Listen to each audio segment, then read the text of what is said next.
Ichigo arrived, carrying his unconscious father over his shoulder. Ichigo looked different. With a chain wrapped around his arm, longer hair, and a new, more rugged appearance, Ichigo set his father down gently, thanking him. His friends noticed his significantly altered appearance, with Tatsuki commenting on her inability to sense his Ryatsu, in stark contrast to Aizen's overwhelming presence. Even Aizen was puzzled, questioning if this truly was Ichigo.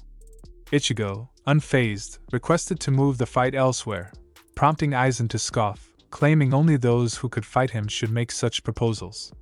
With minimal effort, Ichigo grabbed Aizen's face and hurled him several miles away, slamming him into the ground. Aizen, gripping his bruised face in disbelief, realized Ichigo's physical strength had skyrocketed. Aizen, trying to rationalize Ichigo's lack of Ryatsu, hypothesized that Ichigo had converted all his spiritual energy into physical power, enhancing his physical abilities while forsaking his Ryatsu. He warned Ichigo that despite this newfound strength, he would still fall short. Warping behind Ichigo, Aizen attempted to strike, but their clash obliterated a distant mountain, showcasing the sheer power of their battle. Aizen, surprised by his own strength, thanked Ichigo for allowing him to test his powers.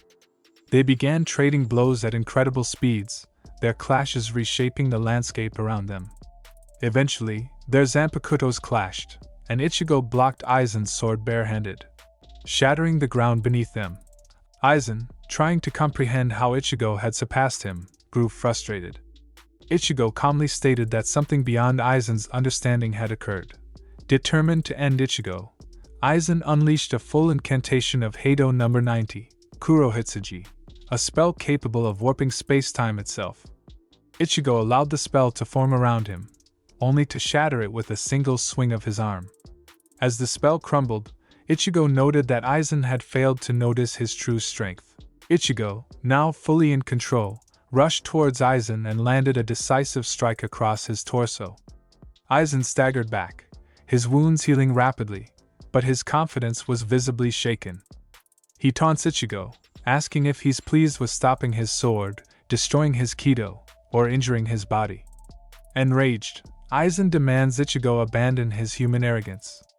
The diamond shape on Aizen's forehead opens into a horizontal third eye as he transforms into a hybrid Arankar creature, complete with wing-like appendages ending in hollow skulls. Aizen declares the Hogyoku will not let him fall behind a mere human. One of the hollow skulls fires a devastating spiritual energy blast, creating a massive crater and affecting Karakura town. Ichigo survives, but the blast destroys the upper half of his Shikakusho and severely burns his left arm. Aizen remarks that Ichigo's arm is now useless. Aizen attacks Ichigo, sending him flying into the crater. Grabbing Ichigo by the throat, he surrounds him with hollow mask appendages, creating a circle of charged spiritual energy.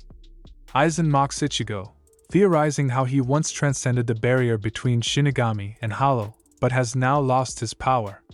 He declares Ichigo unworthy of being absorbed and understood by him, stating that Ichigo will die by the hand of a true transcendental being. Obliteration by Aizen, he claims, will free Ichigo from his inferior existence. Ichigo suddenly slashes at Aizen's chest, breaking free and destroying the circle of spiritual energy.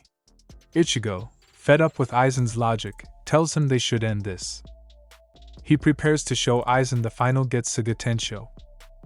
Ichigo begins the technique, surprising Aizen with his new form. A flashback reveals Ichigo's battle with Tensho Zangetsu. Ichigo realizes Tensho Zangetsu doesn't want to kill him and eventually allows himself to be stabbed, learning that accepting Tensho Zangetsu's sword is necessary to master the final getsuga tensho. Tensho Zangetsu weeps, revealing he wanted to protect Ichigo, and the sword will reveal the technique's secret. In the present, Ichigo, now transformed, explains to Aizen that the final getsuga tensho means becoming getsuga itself, resulting in the loss of all Shinigami power. Aizen realizes Ichigo is at a higher level, infuriating him. As Ichigo calls for Mugetsu, darkness envelopes the land. Ichigo uses Mugetsu, enveloping Aizen in darkness and attacking him, causing him to crash into the ground. As the darkness dissipates, Ichigo lands and the blue bands on his face begin to crack and peel off, he approaches Aizen, who is regenerating. However, Ichigo's hair returns to normal as he loses his Shinigami powers. Aizen stands, declaring Ichigo's defeat, and his Zanpakuto disintegrates, indicating the Hogyoku's decision that Aizen no longer needs it. Aizen is suddenly affected by a Kido spell, and Kisuke Urahara appears on the scene, revealing he used a Kido spell on Aizen before his complete transformation, designed to seal him when he was most vulnerable. Aizen dismisses it as futile, believing he is evolving further. However, the Hogyoku enhanced form begins to flake off, shocking Aizen. Urahara explains that the seal activates when Aizen weakens, as the Hogyoku no longer sees him as its master. Aizen, in disbelief and then acceptance, furiously yells at Urahara, expressing his disdain for Urahara's compliance with the Soul King. Urahara notes the Soul King is the linchpin of Soul Society, necessary for its stability. Aizen counters, declaring that winners think about how the world should be, not how it is. As the seal fully activates, Aizen is trapped in a triple sword device. The Shinigami in the fake Karakura town and Ichigo's friends in Hueco Mundo realize the battle is finally over. Thanks for watching. Like and subscribe for more showdowns and recaps.